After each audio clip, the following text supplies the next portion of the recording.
Tell me what you mean by the plantation of the Democrats and how you still feel it exists today.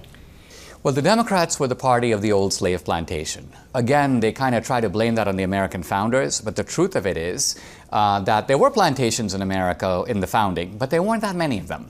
The plantation system exploded after Eli Whitney invented the cotton gin. Then we got a massive plantation system in the South, and a new political party started in 1828, the Democratic Party, to defend, protect, and preserve the plantation. The Democratic Party was the party of slavery. Now, the question is, where is the plantation today?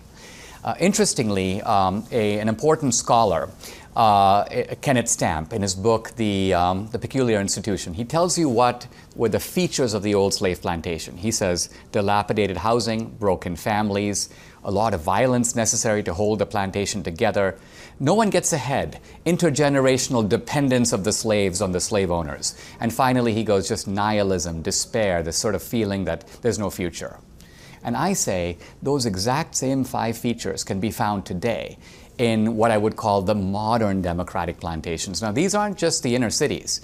Yes, you can find them in Oakland, Baltimore, Chicago, St. Louis, and so on, but you can find them in the Latino barrios. My wife is Latino. She grew up in the barrio. The Latino barrios of South Texas or Los Angeles, the Native American reservations. I toured the Pine Ridge Reservation in South Dakota.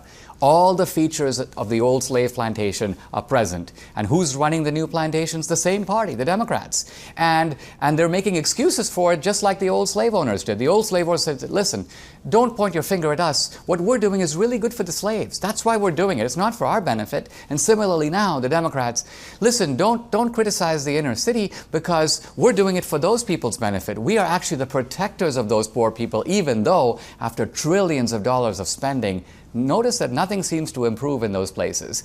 And the reason the Democrats don't want to improve them is they can harvest 90% plus of the vote for the Democrat. They've created this system of intergenerational dependency. So in a new form, the old plantation, I argue, it's now a multiracial plantation. It's black, it's brown, it's yellow, but it's still there, and the same party is running it.